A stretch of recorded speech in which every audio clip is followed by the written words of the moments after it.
बूढ़ी दादी और शेर, एक अनोखी दोस्ती। बहुत पहले की बात है। भारत के एक छोटे से गांव में एक बूढ़ी दादी रहती थी।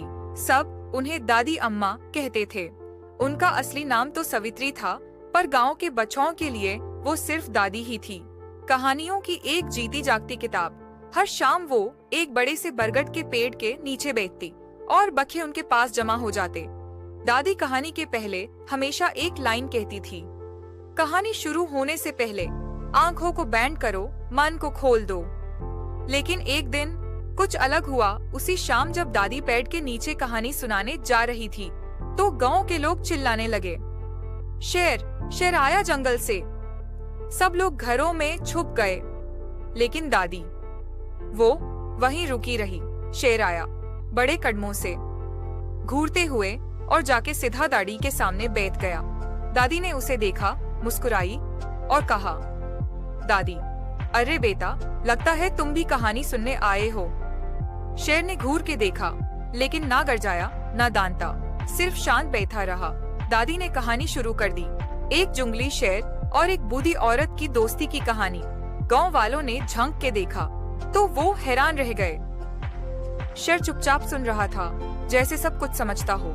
उस दिन के बाद हर शाम वो शेर आता, बरगद के पेड़ के नीचे बैठता और दादी की कहानी सुनता। गांव वाले डरना भूल गए।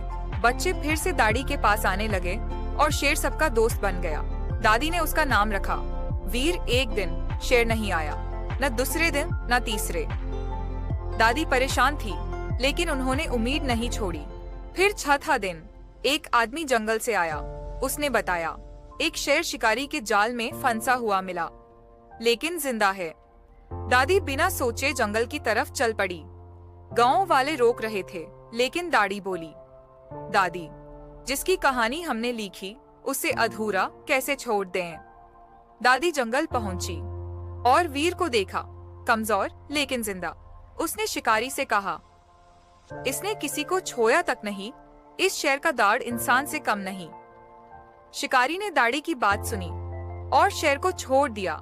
फिर कभी वीर वापस नहीं आया। लेकिन बरगद के पेड़ के नीचे दादी रोज बैठती थी और एक खाली जगह रखती थी वीर के लिए।